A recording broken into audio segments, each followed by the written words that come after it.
Hi friends, स्वागत है आपका मेरे चैनल पर।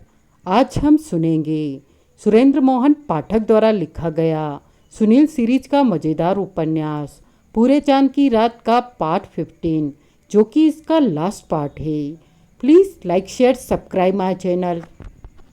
सुनील के स्वर में ऐसा आग्रह का भाव था कि प्रभुदयाल उठकर उसके साथ हो लिया। दोनों मुख्य द्वार के बाहर के बरामदे में पहुँचे, जहाँ सुनील ने एक सिगरेट सुलगाया। क्या है? प्रभुदयाल बोला। डुप्लीकेट छुरी के जरिए पुलिस के केस में फंचा डालने की वाहियात कोशिश करने की। अगर मेरे से अकेले में माफ़ी मांगना चाहते हो तो नहीं मिलेगी। इस नीयत से वो छुरी प्लांट करने की। मैंने इस नीयत से कुछ नहीं किया। तो किस नीयत से किया? तुम्हारी समझ में नहीं आया? अभी भी तुम्हारी समझ में नहीं आया? क्या समझ में नहीं आया? ये कि दराज में रखने को आस्था को छुरी मैंने असल में क्यों दी थी? क्यों दी थी? क्योंकि मेरे को शक था कि अपने अंकल की तरह वो भी नींद के चलने की अलामत के कब्जे में थी। दराज की चाबी सिर्फ इसके पास थी, फिर भी छुरी दराज में से गायब हो गई। दराज की कोई डुप्लीकेट चाबी बकाला साहब के पास हो सकती थी, या वो किसी और तरीके से ताला खोल सकते थे। लेकिन इस संभावना पर विचार करना बेमानी था, क्योंकि वो तो हवालात में बंद थे। लिहाजा वो कारगुजारी स्लीप वॉकर नंबर 2 की हो सकती थी, जो कि आस्था थी। वो अपने अंकल को दिलो जान से चाहती थी। उनके लिए फिक्रमंद रहती थी कि वो नींद में चलते कोई वारदात न कर बैठे। मुंबई में वो चाकू हाथ में थामे बीबी के बेडरूम के दरवाजे पर खड़े पाए गए थे। यहाँ भी वारदात से पहले ही उनके तकिए के नीचे से छुरी बरामद हो चुकी थी। इसलिए आस्था के जेहन में हर वक्त ये ख्याल घर किए रहना स्वाभाविक था कि अंकल के किए जो पहले हुआ, होते होते बचा, वो फिर हो सकता था। परसों सुबह जैसे इसने कप प्लेट को सेहन में पड़ी टेबल टॉप के नीचे के खुफिया दराज में छुपाया था, उससे मुझे यकीन हो गया था कि चीज़ें छुपाने की वो उसकी पसंदीदा जगह थी, जिसे वो पहले भी इस्तेमाल में लाती रह चुकी थी। लिहाजा बुधवार रात को जो उसने किया, वो नींद के चलने की अलामत से ग्रस्त एक फिक्रमंद शख्स की स्वाभाविक प्रक्रिया थी। क्या किया उसने? लंबी छुरी की फिक्र करती वो रात को सोई। नींद में भी छुरी का अक्स उसके अवेचन मन में न पूछा। ये एहसास उसके मन में न गया कि वॉल कैबिनेट का दराज छुरी के लिए सेफ जगह नहीं था। रात को ये नींद में उठी, सिर्फ नाइट गाउन पहने नंगे पांव चलती वॉल कैबिनेट पर पहुंची। चाबी लगाकर दराज का ताला खोला, छुरी को काबू में किया, दराज को वापस लॉक किया और सेहन में जाकर छुरी को अपनी पसंदीदा खुफिया जगह पर मेज के टॉप के नीचे की दराज में छुपा दिया। अपने शक को हकीकत में तब्दील करने का मुझे यही तरीका सूझा कि मैं उन हालात के दोहराव की स्थिति पैदा करूं और फिर देखूं कि वो क्या करती थी। इसी वजह से मैंने आलाय कत्ले जैसी डुप्लीकेट छुरी मुहैया की। उसके साथ आस्था को आश्वस्त करने के लिए पुलिस की तफ्तीश में फंचर डालने की फर्जी कहानी जोड़ी, और इस निर्देश के साथ वो छुरी मैंने उसे सौंपी कि वो रात को उस छुरी को वॉल कैबिनेट के दराज में रख दे और सुबह तुम्हारी मौजूदगी में उसकी वहाँ से बरामदी का नज़ारा करे। उसने छुरी दराज में लॉक कर दी, लेकिन छुरी का ख्याल अपने जेहन से बाहर न निकाल पाई। नतीजतन रात को फिर वही हुआ जो पहले हो चुका था। वो फिर नींद में चलने लगी, फिर डाइनिंग रूम की वॉल कैबिनेट पर पहुंच गई, फिर दराज को अनलॉक करके पिछली रात खुल भीतर रखी छुरी निकाली और फिर अपनी जानी पहचानी जगह पर छुपा दी, सेहन की टेबल टॉप के नीचे। हाँ, तुम्हारी जानकारी के लिए वो छुरी अभी भी वहाँ मौजूद है। घटनसी सुनील भाई मुल्तानी कथावाचक। हरगिज नहीं, छुरी को मैंने नहीं, एक ट्रेड लाइसेंस शुदा पीढ़ी ने तलाश किया था। जिसकी पुलिस से झूठ बोलने की मजाल नहीं हो सकती। इस बाबत जी भर के उससे पूछताछ कर लेना। वो तो मैं ज़रूर समझूंगा, तो करूंगा ही। लेकिन तुम्हारी इस खुराफाती हरकत का, तजुर्बे का मतलब क्या हुआ? तुम क्या? तभी ड्राइवे में एक स्टील कलर की फोर्ड स्कोट आकर रुकी। प्रभुदयाल खामोश हो गया और उधर देखने लगा। सुनील ने उस कार को रमाकांत की मिल्कियत के तौर पर पहचाना और फिर बोला, मैं 1 मिनट में आया। वो कार की तरफ लपका। कार के मुसाफिरों से, रमाकांत और सुदेश भाला से वो पोर्टिको में मिला। वेलकम, वो सुदेश से बोला। बात क्या है? सुदेश शशक भाव से बोली। वो नहीं है जो आप समझ रही हैं, सुनील आश्वासनपूर्ण स्वर में बोला। पेमेंट में कोई पंगा नहीं है? नहीं। ओह, उसने चैन की सांस ली। खैर, अब मैं आ ही गई हूँ तो आस्था से शिवनाथ की मौत का अफसोस कर सकती हूँ। वो भी कीजिएगा, लेकिन पहले वो काम कीजिए जिसकी वजह से आपका यहाँ आना जरूरी था। क्या? वो उधर सेहन में फवारे के पास अखबार पढ़ता एक शख्स बैठा है, उसे देख रही हैं। हाँ। कौन है वो? विष्णु मेहता है, जिसकी बाबत कल आपने कहा था कि आप उसे नहीं जानती थी। आपकी कभी उससे रूबरू या फ़ोन पर बात नहीं हुई थी। कल की बात कल के साथ गई। जिससे बुधवार रात आपने फ़ोन पर बात की थी और जिससे परसों गुरुवार को अपने वकील राजकमल अग्रवाल के ऑफिस में रूबरू मुलाकात की थी।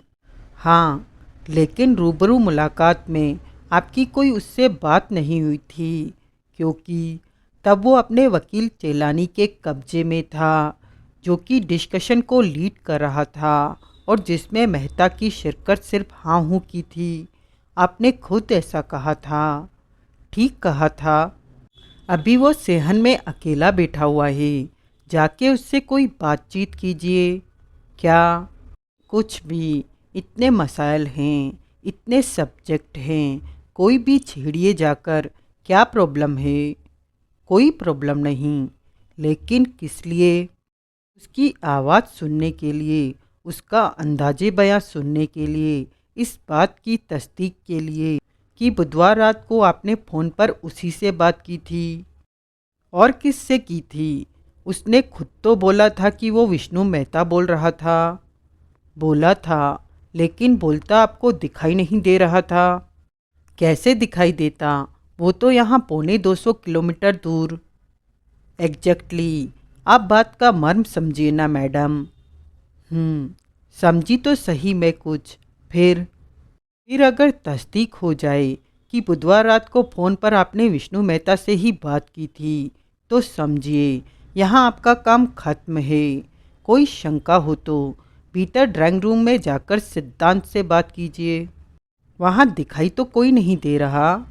फ़ोन सुनने भीतर कहीं गया है, अभी आ जाएगा। है कौन वो? आस्था का मंगेतर है। आई सी। इसलिए आस्था के खातिर आपको सिद्धांत का परिचय हासिल करना चाहिए, उससे बातचीत करनी चाहिए और फिर मुझे खबर करनी चाहिए कि क्या बातचीत की। वो भी? तुम्हें खबर भी? जी हाँ, मुझे लगता है कि अब मैं कुछ कुछ समझ रही हूँ कि तुम क्या चाहते हो। मुझे आपसे ऐसी ही उम्मीद थी। अभी देखिएगा, कुछ कुछ सब कुछ में तब्दील हो जाएगा। सहमति में सिर हिलाती वो सेहन की तरफ बढ़ गई। मैं क्या करूं? पीछे रमाकांत बोला। मेरे को भी दे हुक्म। तुम मालिक हो, तुम्हें कौन हुक्म दे सकता है? जो जी में आए करो। वैसे बेहतरीन काम यही है कि ओवरनाइट माशुका के लौटने के लिए फारिग होने का इंतज़ार करो। माइयावा जुलाए दिया मस्करिया माँ बेन नाल। सुनील वापिस प्रभुदयाल के पास लौटा। सॉरी, वो बोला। तुम कुछ कह रहे थे? पूछ रहा था। प्रभुदयाल बुनबुनाया।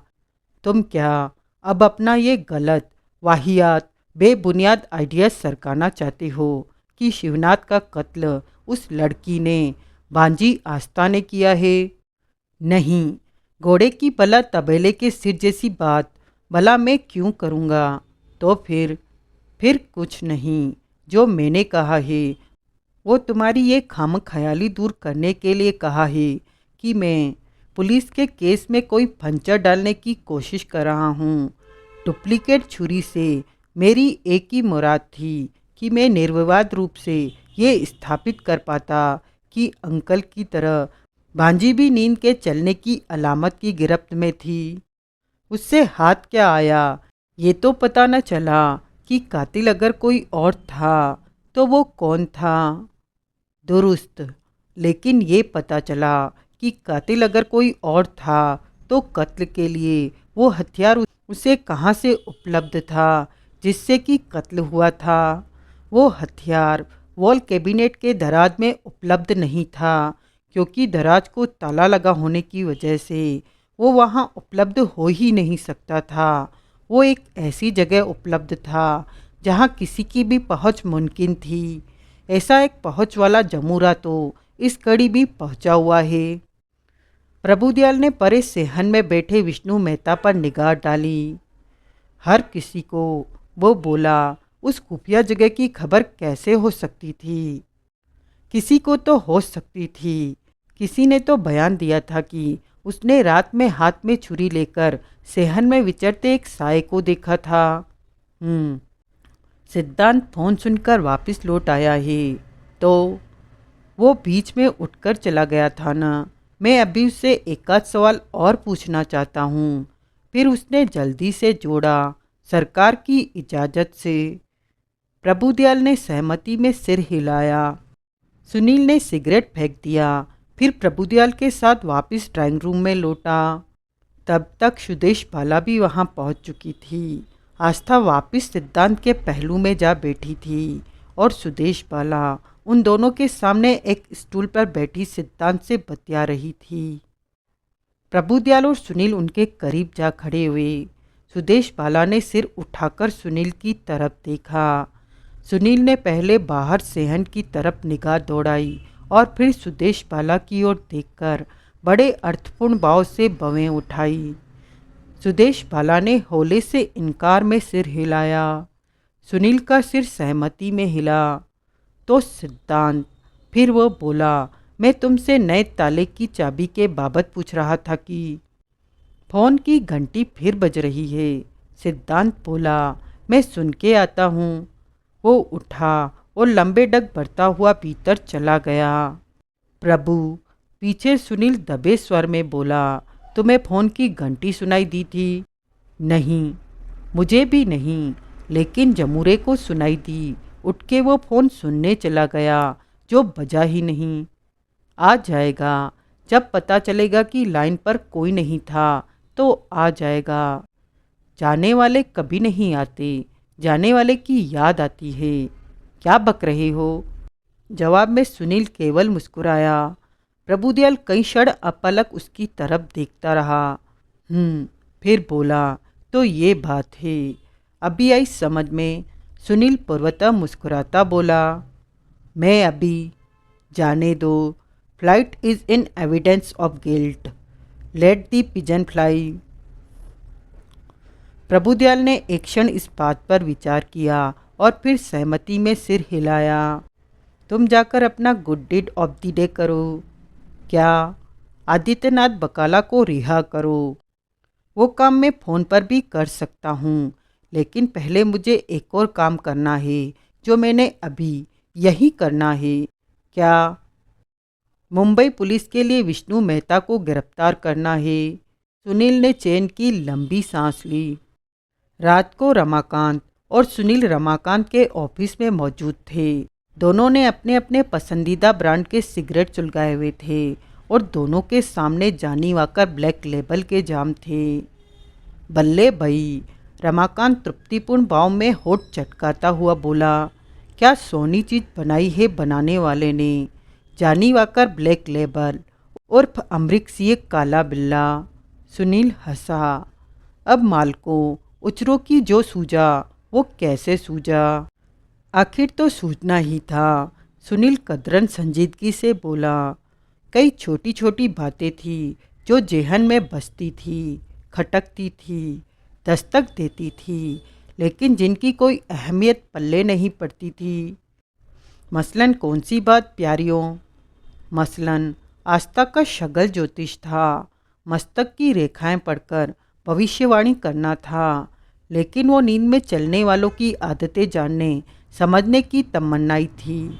और अपने इस मिशन के तहत 1.5 महीने से एक मेडिकल बुक पढ़ रही थी जो कि आम आदमी की समझ में भी नहीं आने वाली थी। मसलन क्यों उसने अपने बेडरूम के दरवाजे का अच्छा भला ताला इस बहाने से तब्दील करा लिया कि वो कभी लगता था, कभी नहीं लगता था। मसलन क्यों जिस साए को चेलानी ने रात में विचरते देखा था वो सेहन के फव्वारे के करीब की एक टेबल के पास रुका था। क्यों कर वो छुरी जो वॉल कैबिनेट के दराज में लॉक्ड दराज में से गायब हो गई थी। और 100 बातों की एक बात, क्यों बुधवार रात 3 बजे विष्णु मेहता ने इकबालपुर कॉल लगाई थी, जबकि उसे मालूम था कि उसका वकील करसन राय चेलानी सुदेश बाला को 11 बजे फ़ोन करके पहले ही अगले रोज राजकमल अग्रवाल के ऑफिस में होने वाली मीटिंग सेट कर चुका था। ठीक, मेरा चेलानी की गवाही पर कतई एतबार नहीं बन रहा था, क्योंकि उसका किरदार ही ऐसा था कि उसके मुंह से कोई फरेबी, कोई फसादी, कोई झूठी बात निकलना कोई बड़ी बात नहीं थी। बात का बतंगड़ बनाना, तिल का ताड़ बनाना, बटन लेके उसके मेज का कोट ढूंढना उसकी फितरत में शुमार था। रात को सफ़ेद गाउन सा पहने सेहन में विचरता साया तो उसने यकीनन देखा था, लेकिन ये उसका सफ़ेद झूठ था कि उसने नींद से जागते ही नाक पर चश्मा टिका लिया था, क्योंकि ये उसकी हमेशा की आदत थी। उसने जो देखा था चश्मे के बिना देखा था, इसलिए एक साए के अलावा कुछ नहीं देखा था। आगे जो वारदात उजागर हुई उसके हिसाब से उसने बाद में ये सोच लिया था कि वो साया बकाला ही हो सकता था, और अपनी एक गलत सोच के गलत नतीजे को ठीक कर अपने जेहन में बिठा लिया था। असल में वो साया बकाला नहीं था, बांजी आस्था थी। बिल्कुल। और अगर चेलानी ने जो देखा चश्मा पहन के देखा होता तो रात को एकाएक जागे होने के बावजूद उसने और कुछ नहीं तो मर्द और औरत में फ़र्क जरूर पहचाना होता। अब टेलीफोन कॉल की बात कर। वो टेलीफोन कॉल ही तो असल प्राइज विनिंग आइटम थी, जिसकी अहमियत फ़ौरन मेरे को स्ट्राइक न की। चेलानी ने रात 11 बजे के करीब इकबालपुर सुदेश बाला को कॉल लगाई और अगले दिन राजनगर में कॉन्फ्रेंस करने के बाबत जो बात करनी थी कर ली। फिर एन उसी मुद्दे को लेकर 4 घंटे बाद रात 3 बजे विष्णु मेहता के इकबालपुर बात करने का क्या मतलब? सुदेश बाला ने भी इसी बात पर 3 बजे कॉल करने वाले को टोका था और कहा था कि मीटिंग तो पहले ही सेट हो चुकी थी। चेलानी वो मीटिंग पहले ही फिक्स कर चुका था और वो कमिट कर चुकी थी कि वो वक्त पर पहुंच जाएगी। फ़ोन पर रात 3 बजे कॉल करने वाले ने इस बाबत कोई कमेंट न किया था, कोई हाँ न की थी। क्यों न की थी? क्योंकि पहली 11 बजे वाली कॉल की उसको कोई खबर ही नहीं थी। क्यों खबर नहीं थी?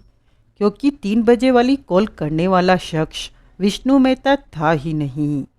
मैंने उससे 3 बजे वाली कॉल के बाबत सवाल किया था तो उसने बड़ी सख्ती से कहा था कि उसने ऐसी कोई कॉल नहीं की थी।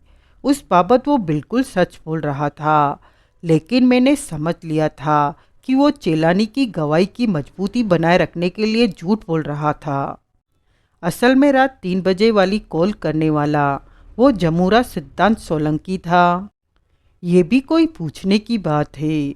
सुदेश बाला को हैदराबाद पहुंची देखकर ही वो समझ गया था कि उसका खेल खत्म था।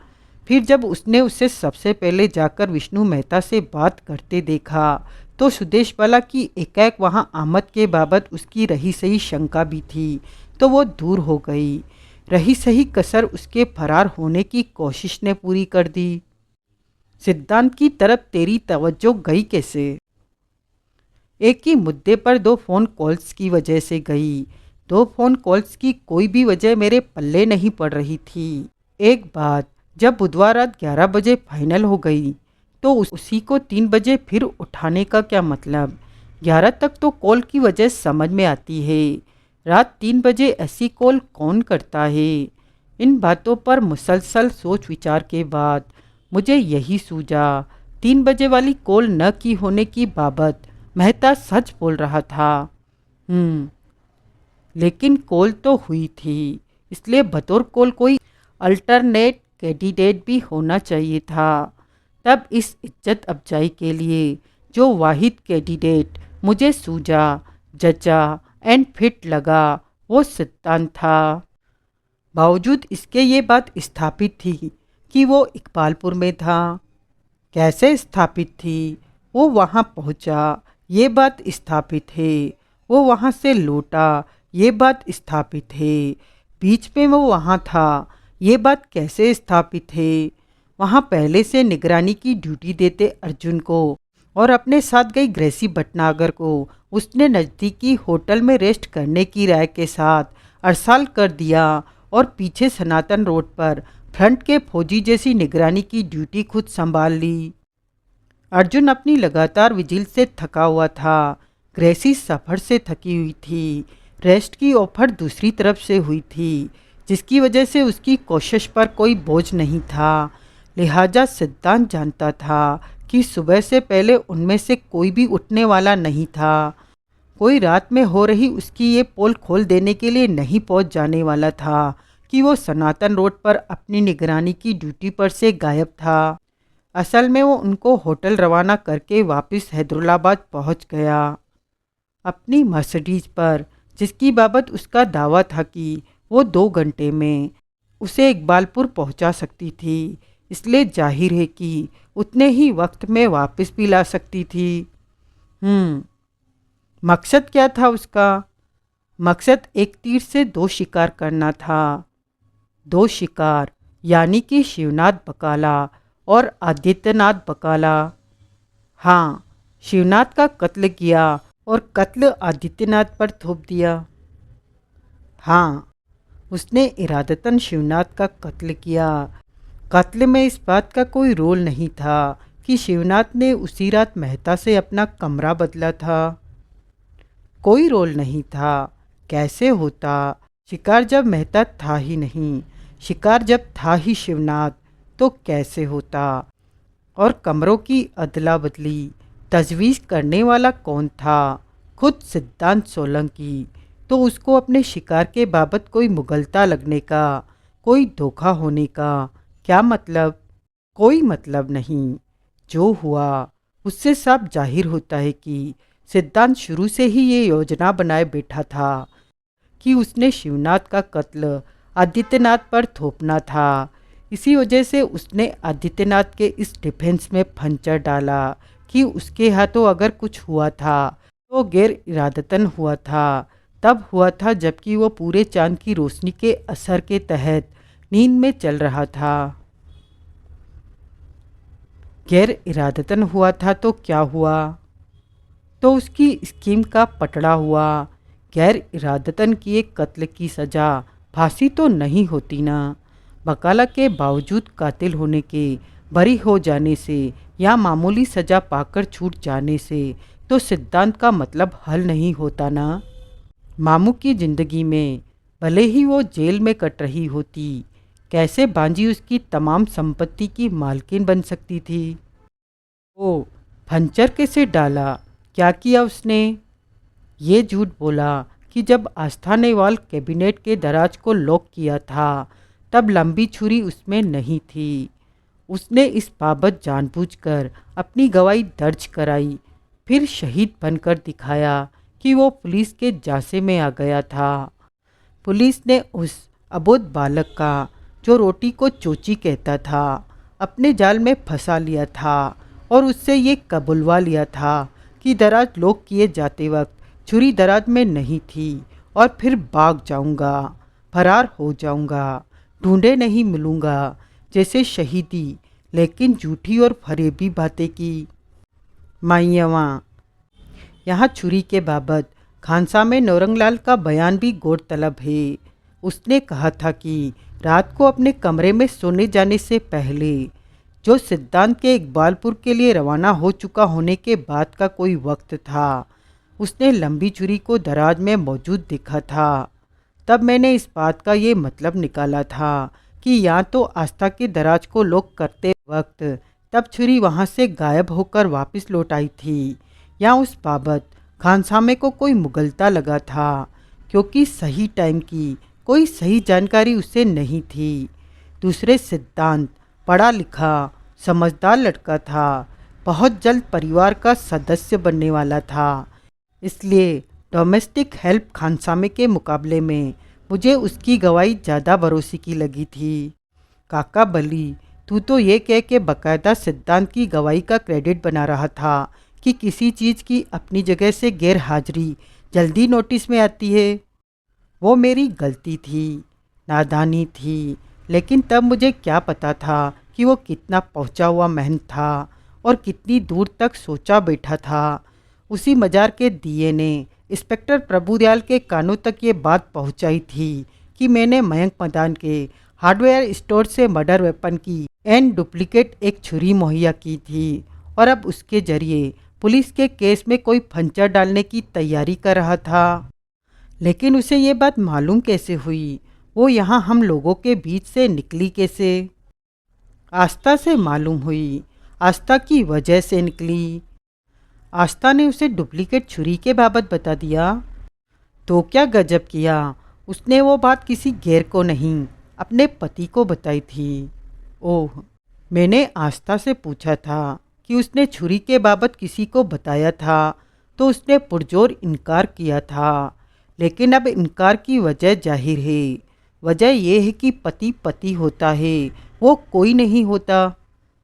असल में डुप्लीकेट छुरी के जरिए पुलिस को कन्फ्यूजन करने का, अपना कोई सुनीलियन करतब दिखाने का तेरा कोई इरादा नहीं था।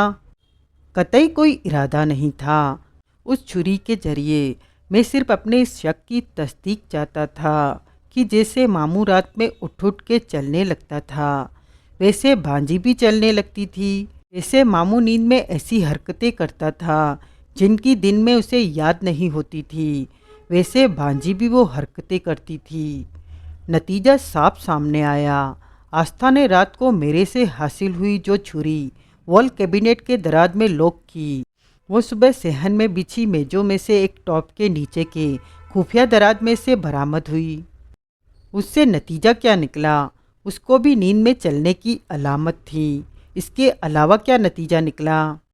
ये कि उसने अपनी उस हरकत को महज दोहराया था जो कि बुधवार रात को पहले भी कर चुकी थी।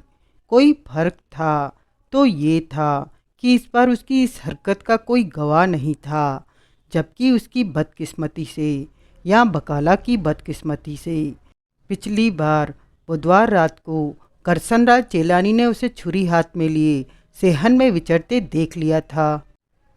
सिद्धांत ने भी देख लिया था?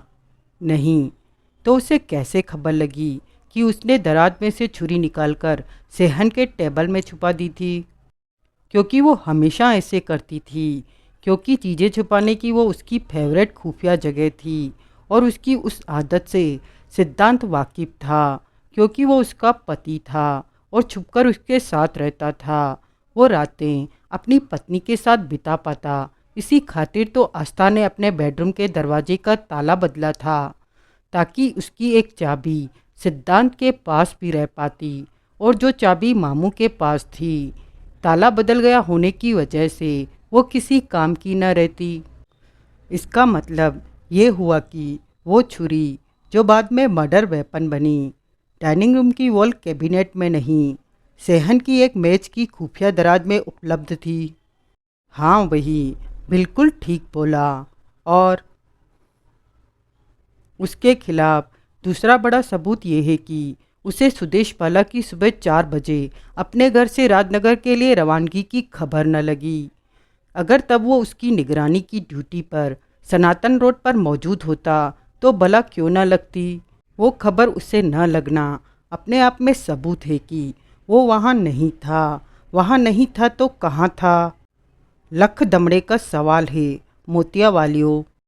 वो टेलीफोन कॉल जो 3 बजे सुदेश बाला ने रिसीव की थी उसको वो सुनी बताता था और सबूत के तौर पर वार्तालाप का सुदेश बाला की ओर का हिस्सा हरूप ब हरूप दोहरा सकता था। क्यों कर दोहरा सकता था? क्योंकि वो हिस्सा उसने सच में सुना था। लेकिन वहाँ मौजूद रहे बिना वो सब उसने कैसे सुना हो सकता था? वो सब वो कैसे जानता था?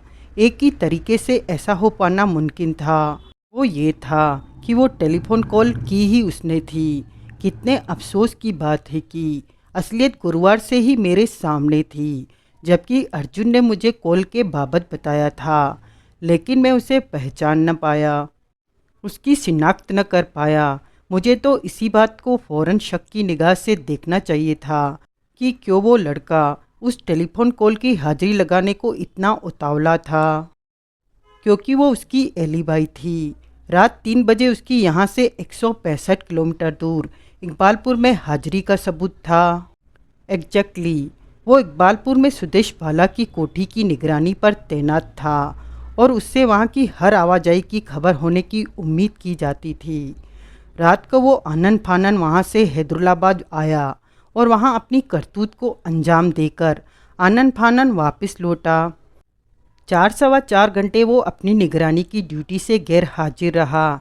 उसे ये एहसास होना स्वाभाविक था कि अगर उस दौरान सुदेश बाला कोठी से कहीं चली गई थी तो इस बात की उसे खबर होनी चाहिए थी। वो खबर पाने का जरिया उसने टेलीफोन कॉल को बनाया, जो कि रात के 3 बजे अपना वापसी का सफ़र शुरू करने से पहले उसने हैदराबाद बस स्टैंड के ऑल नाइट पीसीओ बूथ से की थी। लेकिन वो फ़ोन पर सुदेश बाला को अपना असली परिचय तो नहीं दे सकता था। तब जो नाम उसे सूझा वो विष्णु मेहता का था, क्योंकि वो जानता था कि वो भी सुदेश बाला की तरह बकाला से अदावत पाले था और एक ही शख्स के दो दुश्मन आपस में दोस्त होते हैं। लिहाजा विष्णु मेहता का बकाला के खिलाफ जॉइंट स्ट्रेटजी बनाने के लिए सुदेश बाला को सीक्रेटली फ़ोन करना स्वाभाविक था। उसकी इस उम्दा सोच में पंचर ये पड़ा कि उसके पास ये जानने का जरिया नहीं था कि विष्णु मेहता का वकील चेलानी उसकी तरफ से उसकी मौजूदगी में सुदेश बाला से ऐसी बातचीत पहले ही रात 11 बजे की फ़ोन कॉल पर कर चुका था। उस टेलीफोन कॉल से सिद्धांत को दो फायदे पहुँचे। एक तो उसे ये गारंटी हो गई कि सुदेश बाला रात को अपनी कोठी पर थी, उसकी गैरहाजिरी में वो कहीं चली नहीं गई थी। दूसरी, उसने वार्तालाप के सुदेश बाला वाले हिस्से को अक्षरतः नोट कर लिया और बजारिया अर्जुन उसे रात 3 बजे, उस वक्त जबकि हैदराबाद में कत्ल हुआ बताया जाता था, मौकाए वारदात से 165 किलोमीटर दूर अपनी हाजिरी के सबूत के तौर पर पेश कर दिया। ऐसा खुराफती निकला। इससे भी ज़्यादा उसे मालूम था कि उस टेलीफोन कॉल की, जो कि उसकी इकबालपुर में हाजिरी का सबूत थी, दूसरे सिरे से भी पड़ताल हो सकती थी। उस पड़ताल को अपने हक में मजबूत करने के लिए देखो उसने क्या किया। उसने पीसीओ बूथ वाले को 38 रुपये की पेमेंट करने के लिए 1000 का नोट पेश किया। बूथ वाले ने नोट कबूल करने में हुज्जत की तो कहा कि उसका नाम विष्णु मेहता था और वह बड़ी कोठी का बकाला का मेहमान था। उसकी बाबत बाद में कोई पड़ताल न होती तो बात ही क्या थी। होती तो यही स्थापित होता कि रात 3 बजे वाली कॉल विष्णु मेहता ने की थी। विष्णु मेहता उस बात से इनकार करता तो समझा जाता कि वो झूठ बोल रहा था। इसलिए झूठ बोल रहा था कि उस कॉल की हाजिरी लगने से बकाला के खिलाफ चेलानी की गवाही कमज़ोर पड़ती थी। लेकिन मालको, वो लड़का शिवनाथ का कत्ल करना क्यों चाहता था? इतनी बातों के बाद वजह समझ पाना अब कोई मुश्किल काम नहीं। वजह दो थी। एक वजह ये थी कि बांजी आस्था के अलावा शिवनाथ ही आदित्यनाथ बकाला का इकलौता वारिस था। आस्था ने सिद्धांत से गुप्त रूप से शादी कर ली हुई थी। शिवनाथ के कत्ल का मतलब था कि एक वारिस की छुट्टी और उसके कत्ल का इल्ज़ाम बकाला पर थूक जाना तो उसकी भी छुट्टी। और फिर पीछे विरसे का मालिक बनने के लिए कौन बाकी बचता? आस्था, जो कि अब सिद्धांत की। विधिवत ब्याहता बीबी थी। लेकिन बकाला ने तो भांजी को विरसे से खारिज करने के लिए वसीयत की हुई थी। नहीं की हुई थी, वो ऐसी वसीयत करने का इरादा रखता था, लेकिन अपने इरादे पर अमल वो तभी करता जबकि आस्था की शादी हो जाती। इसलिए सिद्धांत ने आस्था से खैरगढ़ में गुप्त रूप से शादी की। आगे उसका मंसूबा जाहिर था। इससे पहले बकाला को आस्था की शादी की खबर लगती और बजारिया वसीयत वो उसे अपनी संपत्ति से बेदखल कर देता, वो बकाला का पुलंदा बांध देता। लेकिन प्यारियों, तुम कहते हो कि बकाला को नई वसीयत करने की राय देने वाला खुद वो सिद्धांत का घोड़ा था। यही तो उसकी उस्तादी थी। इसी बात ने तो बकाला की निगाह में उसका क्रेडिट बनाया था। बकाला ने खुद मुझे बताया था कि कई नौजवान लड़के महज इसलिए आस्था से यारी गांठने की कोशिश में लगे रहते थे कि वो एक ऐसे दौलतमंद शख्स की इकलौती भांजी थी जिसकी अपनी कोई औलाद नहीं थी। सिद्धांत इस बात को भाप चुका था कि बकाला ऐसे कई युवकों को दफा कर चुका था। नतीजतन उसने खुद को उन दंडोलुपो युक्तों से एन उलट करके पेश किया और अपने इस किरदार को स्थापित करने के लिए खुद बकाला को ये राय पेश की कि वो अपनी वसीयत यूं करे कि आस्था का उसके विरसे से कोई लेना देना न हो, और साथ में वजह ये सरकाई की बजाय खुद वो संपन्न व्यक्ति था, किसी दूसरे की संपन्नता से उसका कोई लेना देना नहीं था। असल में ऐसा नहीं था। कहाँ से होता तो कत्ल जैसे जघन्य अपराध के सदके दौलतमंद बनने का मंसूबा पाले होता। मर्सिडीज का मालिक था। 4 पैसे कहीं से उसके हाथ लग गए थे जिन्हें उसने अपनी झूठी औकात बनाने में, फॉल्स फ्रंट बनाने में सर्फ कर दिया था। मर्सिडीज का अभी क्या पता है कि किराए की है या मांगे की है या किश्तों में ली है। उसका एक ही मिशन था जो अब प्रत्यक्ष है, वारिस से शादी करके रईस बनना। आस्था मामू की दौलत की मालकिन होती और वो जमूरा भूतनीदा मालकिन का मालिक होता। एग्जैक्टली बकाला ने जब मुझे सिद्धांत के बारे में बताया था और कहा था कि वो खुद पैसे वाला था, इसलिए दूसरे के पैसे का तलबगार नहीं था, तो सहज स्वाभाविक ढंग से मेरे मुंह से निकल गया था कि क्या पता चलता था, फोकट के माल का अपना ही आकर्षण होता था। देख लो, मेरे मुंह से यूं ही खामखा निकली बात आखिर कितनी सच निकली। सरस्वती का वास है तेरे मुंह में। मेरे बिग बॉस मलिक साहब के मुंह से सबसे पहले मलिक साहब ने ही ये कहा था कि शायद कत्ल किसी और ने किया था और मिस इंटरप्रेटेड सरकमस्टेंशियल एविडेंस की वजह से लपेटा उसमें बकाला जा रहा था। लेकिन सिद्धांत की बात मानकर बकाला अगर फौरन नई वसीयत कर देता तो वो ऐसा नहीं करने वाला था। नई वसीयत करने से पहले उसकी तसल्ली होना जरूरी था कि आस्था शादी करके सुखी थी और सच में ही उसके विरसे की मोहताज नहीं थी। असल में सिद्धांत ने क्या किया, वही किया जिसकी बुनियाद आस्था से हासिल जानकारी से बनी थी। आस्था से उसे बकाला की नींद में चलने की अलामत की और उससे ताल्लुक़ रखती, पीछे मुंबई तक ताल्लुक़ रखती केस हिस्ट्री की खबर लगी थी। फिर उसे ये एहसास हुआ था कि जो अलामत मामू की थी वो बांजी की भी थी। उसने आस्था को नींद में चलते डाइनिंग रूम में पहुंचते, वहाँ की वॉल कैबिनेट के दराज में से छुरी निकालते, उसे ले जाकर सेहन की एक मेज में छुपाते और वापस आकर फिर बिस्तर के हवाले होते। अपनी आंखों से देखा और जो देखा उसे अपने हक में केश करने का फैसला किया। 10 तारीख मंगलवार की रात को उसने आस्था के पर्स में से बकाला के बेडरूम की चाबी निकाली। यहाँ डुप्लीकेट चाबी का उसने पहले से इंतजाम किया हुआ था। दूसरी संभावना ज़्यादा है। सेहन में जाकर मेज के खुफिया दराज से वो छुरी बरामद की जो आस्था ने वहाँ छुपाई थी। जाकर चुपचाप बकाला के बेडरूम का लॉक्ड दरवाज़ा खोला। भीतर जाकर छुरी उसके तकिए के नीचे रखी। दरवाजे को जानबूझकर खुला छोड़ा ताकि अगले रोज उसे खुला देखकर आस्था को लगता कि बकाला किसी तरह रात को वो ताला खोलकर बाहर निकल आया था। चाबी वापस बीबी के आस्था के पर्स में लौटाई और उसके पहलू में सो गया। सुबह आस्था ने बकाला के बेडरूम का दरवाज़ा अनलॉक्ड पाया और तकिए के नीचे छुरी पड़ी पाई। उसने छुरी को चुपचाप वापस अपने मुकाम पर पहुंचा दिया और समझा कि किसी को कुछ पता नहीं था, लेकिन वो नहीं जानती थी कि बकाला को भी पता था। तुझे क्या मालूम, बकाला ने खुद मुझे ऐसा कहा था। छुरी की तकिए के नीचे से बरामदी से मामू और बांजी दोनों ही कूदकर इस नतीजे पर पहुंच गए थे और इस ख्याल से खौफजदा थे कि बकाला फिर नींद में चलने लग गया था। इस बाबत आस्था को खुद अपने पर भी शक था, लेकिन अपनी मुकम्मल हरकत से वो बेखबर थी।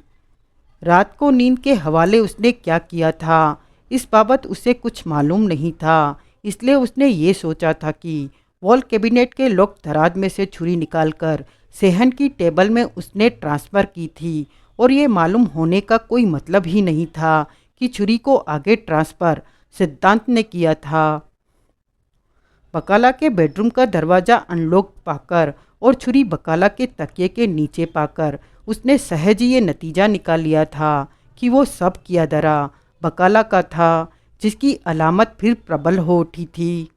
कैसी विडंबना है कि बुधवार की रात के पूरे चांद की रात होने की वजह से आस्था को अपने अंकल को लेकर अंदेशा था कि कोई अनहोनी न हो जाए, जबकि ऐसा अंदेशा उसे खुद अपने से होना चाहिए था, क्योंकि कोई अनहोनी खुद उसके हाथों से भी हो सकती थी। तू आगे बढ़, तू उस जमूरे की कत्ल की योजना पर और चानन डाल। सिद्धांत के कत्ल की मूल योजना क्या थी ये मुझे नहीं मालूम, लेकिन अपनी योजना में बुधवार रात को खड़े पैर जो तब्दीली उसने की थी उसका अंदाज़ा मुझे है। बुध की रात को जब सुदेश बाला की निगरानी पर लगे अर्जुन को रिलीव करने के लिए किसी के इकबालपुर जाने की बात हुई तो सिद्धार्थ ने उस काम के लिए फौरन खुद को पेश कर दिया। इतना फौरन कि ये तक न पूछा कि जाना क्या करने था। तू कहता है उसने आस्था को साथ ले जाने की बात की थी? दिखावटी बात की थी। उसे गारंटी थी कि पिछली रात जो कुछ हुआ लगता था उसकी रूह में अगली ही रात जो पूरे चांद की रात थी, आस्था बकाला को पीछे अकेला नहीं छोड़ जाने वाली थी। असल में हुआ भी यही। उसने अंकल के सामने तो हामी भरी, लेकिन इकबालपुर गई नहीं। उसका नाम आने की वजह से ये गड़बड़ जरूर हुई कि बकाला ने हुक्म दंदना दिया कि ग्रेसी भटनागर को भी साथ लेकर जाओ। सिद्धांत मजबूरन ग्रेसी को साथ ले गया, लेकिन उससे पीछा छुड़ाने की तरकीब उसने पहले ही सोच ली। इकबालपुर पहुंचकर उसने अर्जुन और ग्रेसी को रेस्ट करने के लिए नज़दीकी होटल में भेज दिया। पीछे सनातन रोड पर वो अकेला रह गया, जो कि उसकी मंशा थी। वो अपनी मर्सिडीज पर सवार हुआ और आंधी तूफान से बातें करता वापस हैदराबाद पहुंच गया। वहाँ कोठी में दाखिला कोई प्रॉब्लम थी ही नहीं, क्योंकि आस्था से हासिल हुई मुख्य प्रवेश द्वार की एक चाबी उसके पास थी। आगे काम मामूली था। आगे उसने सेहन के टेबल टॉप के नीचे के खुफिया दराज में से आस्था द्वारा वहाँ छुपाई छुरी बरामद करनी थी और जाकर उसे शिवनाथ की छाती में बोक देना था। छुरी वहाँ न होती, उस रात आस्था नींद में न चली होती, उसने छुरी के साथ पिछली रात वाला करतब न किया होता तो वो अपनी स्कीम में कोई संशोधन करता, कत्ल तो हर हाल में होता। लेकिन जाहिर है कि छुरी वहाँ थी। उसने छुरी को अपने काबू में किया, अपना काम किया। बकाला के कमरे में उसके तकिए के नीचे प्लॉट किया और कोठी से कूच कर गया। रमाकांत, यहाँ मैं एक ऐसी बात का जिक्र करना चाहता हूँ जिसे मुझे अफसोस है कि हमारा काबिल दोस्त प्रभुदयाल भी खातिर में न लाया। वो कौन सी हुई? जैसा सिद्धांत के पास टाइट टाइम शेड्यूल था, उससे साफ जाहिर है कि उसे हर काम की बहुत जल्दी थी। आनन फानन वो इकबालपुर से हैदराबाद पहुंचा, जहां अपने कारनामे को अंजाम दिया और आनन फानन वापस लौटा। इसी वजह से वो कातिल छुरी को बकाला के तकिए के नीचे पहुंचाने से पहले उस पर से अपनी उंगलियों के निशान ठीक से न मिटा पाया। क्या कहना चाहता है? उसने कत्ल करते ही छुरी बकाला के तकिए के नीचे पहुंचा दी थी, तो तकिए और चादर को फल पर लगे खून के दाग लगे होने चाहिए थे। प्रभुदयाल ने इस बात का अपने हक में ये तजुर्बा किया कि दाग लगे ही नहीं थे, क्योंकि फल पर से खून सूख चुका था। और खून इसलिए सूख चुका था क्योंकि बकाला ने पहले छुरी कहीं और छुपाई थी और फिर उसे तकिए के नीचे ट्रांसफ़र किया था। तो खून वहाँ लगा होना चाहिए था जहाँ की उसने अगर छुरी छुपाई थी। वो जगह कोई होती तो कुछ पता चलता ना। अलबत्ता प्रभुदयाल को चाहिए था कि अपनी थ्योरी के तहत उस जगह की तलाश में कोठी और आसपास का चप्पा चप्पा छनवाता, लेकिन उसने ऐसा कुछ नहीं किया था। क्यों? क्योंकि छुरी पहले कहीं और छुपाई गई होने वाली बात तो उसने अपनी कोताही को कवर करने के लिए खड़े पैर गढ़ ली थी। कोताही क्या? यही कि उसे चादर और तकिए का गिलाफ महफूज करना न सूझा। रात 3 बजे कत्ल हुआ। सुबह 7:30 बजे छुरी बरामद हुई। तब तक फल पर लगे खून ने तो सूख ही जाना था। पुलिस ने आते ही छुरी को अपने कब्जे में कर लिया, लेकिन बकाला के बेड के बाबत कोई हिदायत जारी न की। नतीजतन अपनी रूटीन के तौर पर हाउसकीपर ने चादर और तकिए के गिलाफ बदले और उन्हें ले जाकर वॉशिंग मशीन में डाल दिया। अपनी इस कोताही को छुपाने के लिए उसने ये गलत बयानी भी की कि हाउसकीपर को उसने इजाज़त दी थी तो उसने बकाला के कमरे को ठीक किया था, जबकि हाउसकीपर ने वो काम अपनी रोज़मर्रा की रूटीन के तौर पर किया था। यानी कि अपनी कोताही को छुपाने के लिए उसका ये कहना उसकी मजबूरी था कि चादर गिलाफ को खून नहीं लगा हुआ था। हाँ, खून के दाग गिलाफ और चादर पर लगे पाए जाते तो उससे साबित क्या होता? तो उससे ये साबित होता कत्ल के फौरन बाद छुरी उस मुकाम पर पहुंच गई थी। आगे 2 विकल्प थे। बकाला ने अगर इरादतन कत्ल किया था तो वो इतना अहमक नहीं हो सकता था कि मर्डर वेपन को लाकर अपने तकिए के नीचे रख छोड़ता, या तो उसे लाश में ही बेबस रहने देता या गायब कर देता। दूसरे, अगर कत्ल उसके हाथों उसके नींद में चलने के दौरान हुआ था, उसने अनजाने में कत्ल किया था और अनजाने में खून से रंगी छुरी अपने तकिए के नीचे लाकर रखी थी, तो वो इरादतन किया हुआ कत्ल नहीं था। बस इसी बात की जल्दबाजी का, हड़बड़ी का शिकार हमारा ठेके का ठिकरा भी मात खा गया कि छुरी की उसके ढंग से तकिए के नीचे से बरामदी से बकाला पर डेलीब्रेट कोल्ड ब्लडेड मर्डर का इल्ज़ाम आयद नहीं होता था और ऐसा हुए बिना उसका मकसद हल नहीं होता था। अब प्रभुदयाल को अपनी कोताही का एहसास होगा। अब क्यों नहीं होगा? अब तो हकीकत सामने है। वो काबिल पुलिसिया है, एहसास तो पहले भी होगा, लेकिन तेरे सामने अपनी कोताही कबूल करने में उसकी ऐठी होती है ना। यही बात है। प्रभुदयाल ऐसा डीठ है तो नहीं, लेकिन इस बार सरासर यही बात है। लेकिन मालकों, तुम्हारी थ्योरी के लिहाज से फिर वकील चेलानी ने नींद में चलता, सेहन में विचरता शायद 3 बजे तो देखा नहीं हो सकता। उसने जो देखा था रात 12:15 बजे देखा था, लेकिन जब उसे पता चला था कि कत्ल 2:30 और 3:30 के बीच किसी वक्त हुआ था, तो बकाला के लिए प्रॉब्लम खड़ी करने की अपनी योग्यता में दावा करना शुरू कर दिया था कि असल में तब घड़ी में जो टाइम उसने देखा था वो 3 बजे का था। वकील की इस गलत बयानी ने और तो कुछ न किया, सिद्धांत के हाथ और मजबूत कर दिए, जिसने उस वक्त की अपने लिए मजबूत एलिबाई गढ़ी हुई थी, जो साबित करके दिखा सकता था कि 3 बजे वो इकबालपुर में था, जहां सनातन रोड पर अपनी कार में बैठा वो सुदेश बाला की कोठी की निगरानी कर रहा था। वो खिसका क्यों और क्या करता? हैदराबाद की वो कोठी सुदेश बाला के लिए एनिमी टेरिटरी थी, फिर भी वो वहाँ मौजूद थी और ड्राइंग रूम में आस्था के रूबरू होने की जगह सेहन में जाकर विष्णु मेहता से बातें करने लगी थी।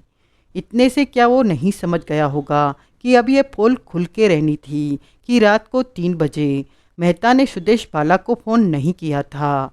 बैठक में वकील चेलानी भी मौजूद था। आगे वो भी ये तस्दीक कर सकता था कि 11 बजे जब उसने सुदेश बाला से फ़ोन पर बात की थी तब मेहता उसके साथ था, लिहाजा मेहता के रात 3 बजे सुदेश बाला को फ़ोन करने का कोई मतलब ही नहीं था।